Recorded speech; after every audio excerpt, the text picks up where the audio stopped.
Olá, sejam muito bem-vindos ao Habercast, o podcast da Haberc. E hoje a gente tem aqui com a gente o Washington Bretano. Ele é presidente da Prato Feito. Washington, seja muito bem-vindo aqui ao nosso podcast. Muito obrigado, e obrigado pelo convite também, por parte de vocês. Uma honra conhecer você um pouquinho, Washington. A gente queria saber um pouquinho, a gente acabou aqui esse ano, 2024, foi um ano marcante, onde a gente sofreu com as enchentes no Rio Grande do Sul, que impactaram muito os negócios. Queria que você falasse um pouquinho como impactaram os negócios para vocês nesse segmento.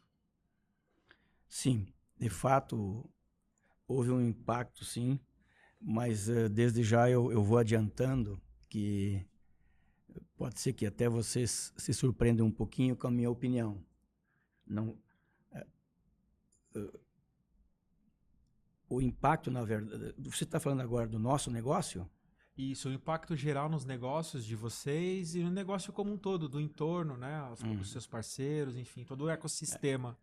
Por exemplo, a enchente, ela foi no mês de maio, né? E ali ela refletiu relativamente bastante no nosso negócio.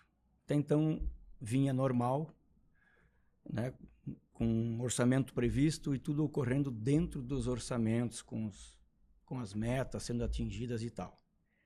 Em maio, o que aconteceu com a enchente? A gente vendeu 12% a menos, somente. Eu acho que isso é um número baixo, muito baixo, porque nós tivemos uma relativa sorte de que os nossos clientes diretos foram pouco impactados pela enchente, né? Nós tivemos aí 2 ou 3 restaurantes de 110 embaixo da água, somente, né? E impactou um pouquinho mais por causa da locomoção, ou seja, por causa das rodovias. Os funcionários não conseguiam chegar até as fábricas. E isso também diminuiu, então, a nossa venda. Pior do que os 12% não realizado de venda foi o resultado do mês de maio, que impactou 40%. Né? Isso foi bastante alto, basicamente porque atingiu um cliente muito grande nosso, em São José do Norte, ali ao lado de Pelotas, logo onde a Lagoa dos Patos entra no mar, né? Então, o mês de maio realmente ele foi ruim. E logo no mês de junho, a gente reduziu somente 5% a venda e impactou só 12% no resultado. E por incrível que pareça, de junho em diante, maio, junho, de julho em diante, o faturamento voltou ao normal, né? O resultado não voltou ao normal porque com a enchente subiu muito alguns insumos do nosso negócio, principalmente os hortifrutigranjeiros, né? Proteína, isso sim, subiu muito e logicamente que isso já diminuiu um pouco, já desceu um pouco esse aumento, mas como a gente sabe pelas experiências aí do nosso país, nunca volta ao preço normal de antes, né? Então isso nós ainda estamos sofrendo. Mas assim, se nós olhar o impacto geral da enchente no Rio Grande do Sul, o nosso negócio foi muito pouco afetado, né? Eu acho que nós tivemos sorte, né? Porque teve empresas que sofreram muito, tem empresa que fechou, sim, dezenas e dezenas, né? Então nós fomos bem nesse aspecto, né? Pelo susto que nós levamos durante o mês de maio, que na minha opinião foi um susto assim enorme. Enfim, esse foi o impacto direto na nossa empresa. E como presidente, como foi lidar com esse impacto emocional dos seus times, né, das suas equipes lá? Como que isso afetou o emocional de todo o seu time? Como que você conseguiu lidar com isso? E também com os seus clientes, né, nesse entorno? Com os nossos funcionários... Vamos lá. Vocês lembram o susto que a Covid nos deu, né? Ali em março de 2019, né? Sim. O 2020, né? Que eu acho que Foi o ápice. foi o ápice ali. A gente achou que estava chegando a Terceira Guerra Mundial, a gente achou que o mundo ia acabar, nós não sabíamos o que estava acontecendo, porque as notícias eram horríveis, diariamente, né? E quando deu essa enchente, foi algo muito parecido, né? Teve um impacto assim emocional muito grande. Tanto que nós gaúchos, eu penso, os brasileiros nunca viram coisa igual nesse sentido, né? Em 150 anos no Rio Grande do Sul, houve 3 enchentes, uma até 1800 e pouco, alguma coisa assim. Ou seja, desde que começaram a ter os dados históricos de enchentes, essa foi a pior de todas. Por que ela foi a pior? Porque choveu muito em pouquíssimos dias. E aí a água veio morro abaixo e foi levando tudo pela frente. Então, um impacto assim emocional nos nossos funcionários, nos gaúchos em si, foi muito grande. A gente nunca viu coisa igual, né? Bem, de imediato lá na empresa, a gente montou um comitê, onde nós nos reuníamos diariamente para ver 2 coisas principalmente. Primeiro, não poderia faltar comida em nenhum cliente nosso. Não poderia faltar nenhum prato. Porque o caminhão não chegava, o ônibus não chegava, o funcionário não chegava, enfim. E o segundo momento é, nossos funcionários, como é que estão? Né? Bem, a questão dos clientes, nesse aspecto nós tivemos um sucesso muito grande. Não faltou nenhum prato para nenhuma pessoa em nenhum horário, em nenhum turno dos nossos clientes. Foi um sucesso muito grande. Conseguimos, claro, mudamos cardápios, né, chegamos a fazer lanches, mas todo mundo teve o seu alimento na hora certa lá na mesa, né? Agora, os nossos funcionários, nós fizemos um levantamento de imediato e deu ali em torno de 40 funcionários, se não me engano, 37 funcionários diretamente atingidos, né? E de imediato nós fomos fazer um socorro para esse pessoal.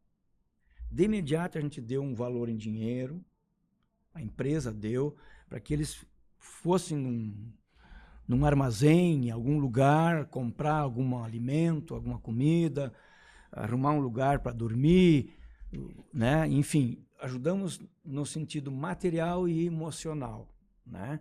Fizemos um acompanhamento e esse acompanhamento ele continua até hoje, né? Agora, nós também tivemos uma surpresa assim muito grande, do jeito que os brasileiros ajudaram os gaúchos. Foi algo assim de impressionar e o gaúcho jamais poderá esquecer isso, né? E nós devemos ter uma gratidão para os nossos irmãos aí brasileiros do Brasil inteiro, né? Porque assim como o impacto inicial foi enorme e nós ficamos assustados que nem a Covid, quem sabe até mais, né? De imediato começou a chegar essas doações e as coisas começaram a se resolver quase que sozinhas, né? Tanto que nós fomos acompanhando os nossos funcionários atingidos diretamente e nós vimos que daqui a pouco o problema dele estava resolvido. Ah, mas como é que tu resolveu? Não, as doações já chegaram, chegou colchão, chegou cama, chegou fogão, chegou água, chegou a cesta básica. E, puta, que bacana, né? E foi diminuindo as necessidades deles de imediato. Aquilo foi uma coisa impressionante, assim, né? Só quem viu sabe. Eram caminhões, carretas. Foi uma coisa maravilhosa. Aí o que aconteceu ao mesmo tempo dentro da empresa? A gente montou o Pix Solidário, a gente fez rifa, a gente juntou também doações, né?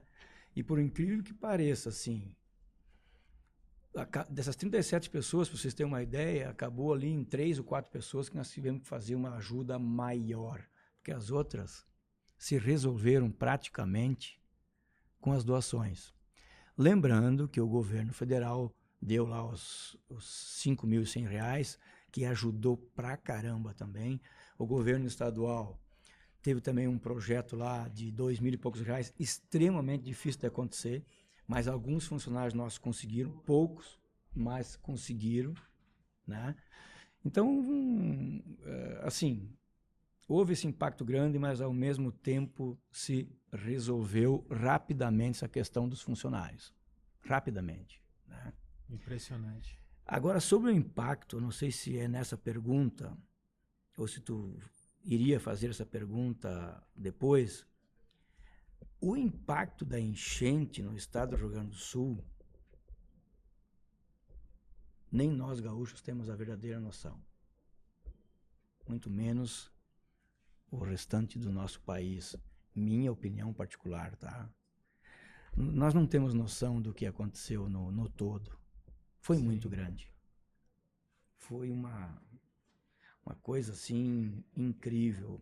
Hoje ainda a gente passa por locais que foram afetados diretamente, estão lá quase que iguais como nos dias de enchente. Tu não acredita no que vê, só quem passa. Então, assim, foi uma coisa muito grande. Cidades desapareceram, né? Cidades, olha, várias a metade, desapareceu um terço. Outras vão ter que sair do local, porque ali não dá mais para ficar. A gente ouve cada histórias assim fantásticas, assim, que não é de acreditar, de salvamento, né? Aliás, uma das coisas que aconteceu conosco lá na empresa também, a gente foi logo procurado pela defesa, por entidades governamentais, e a gente logo foi procurado para produzir marmitas, né? Então, ali no mês de maio e junho, a gente produziu milhares de marmitas para a Defesa Civil. Olha só. Né? E foi um trabalho também muito bacana que a gente fez, né? A gente alimentou esse pessoal em Porto Alegre, por exemplo, de todos os estados que foram ajudar os bombeiros, Defesa Civil, enfim, foi muito bacana esse trabalho também. Falando um pouquinho agora sobre futuro, passado todo esse desafio, esse momento de tanto desafio e aprendizado, que mostrou muito dessa questão da solidariedade do povo brasileiro, do povo gaúcho, resiliência do povo gaúcho, quais são os planos futuros agora para vocês como empresa? Olha, eu tenho uma ideia que eu transmito lá na empresa, e é uma ideia particular minha também. 2 meses só foi afetado o nosso orçamento e o nosso resultado. Já em julho, como eu falei antes, voltou ao normal.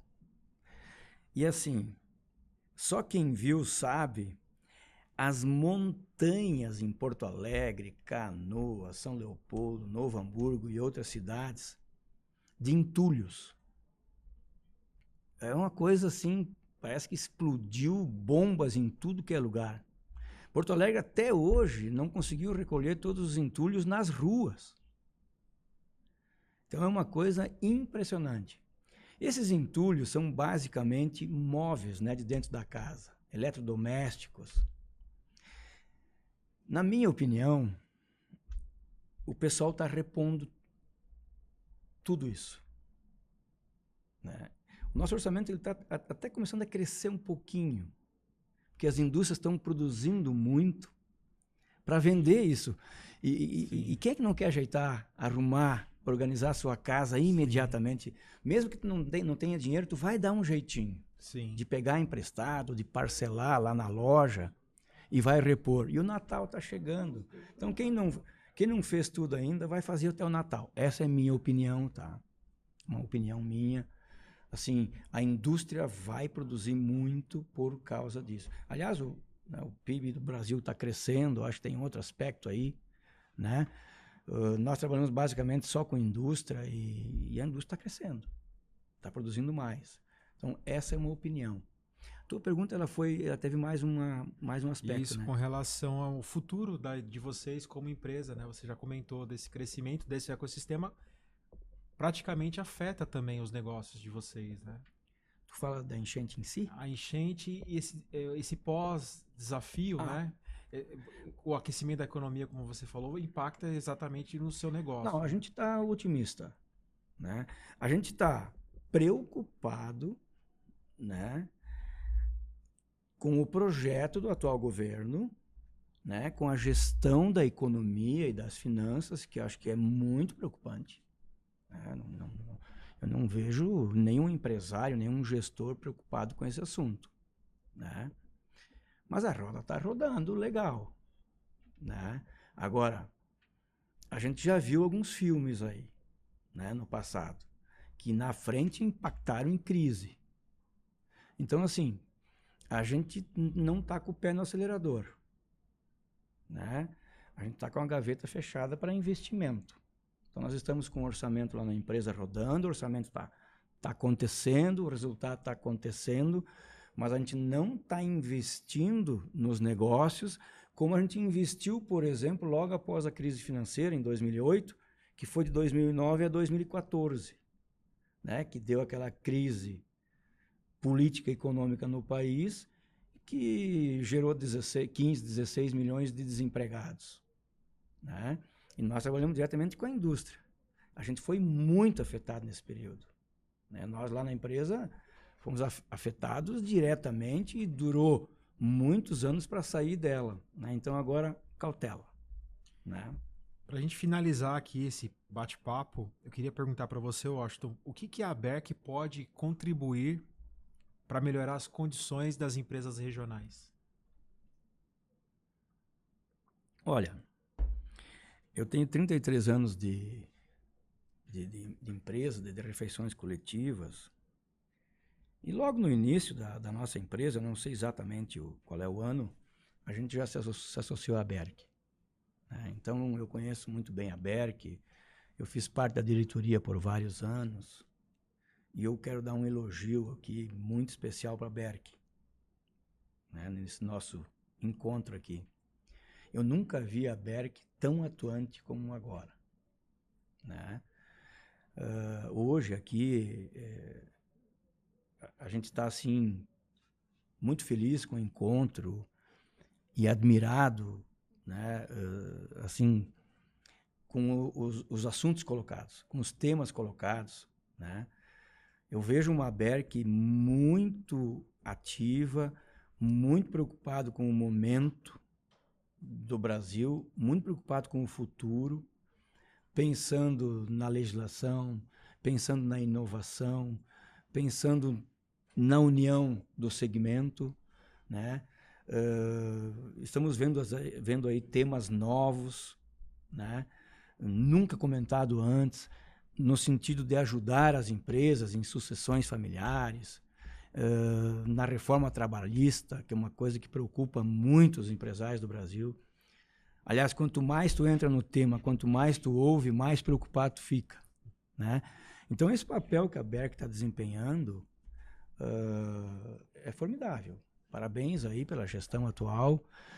E nas empresas regionais, a gente é regional, nós somos do interior do Rio Grande do Sul, sempre nos deram toda a atenção necessária, sempre nos ajudaram em todos os temas que nós precisávamos, sempre nos receberam muito bem. Né? Então, a ABERC está de parabéns. É uma entidade que realmente tem que ser reforçada, que tem que continuar crescendo, né, nessas ideias. É maravilhoso isso para nós como empresa, como associado.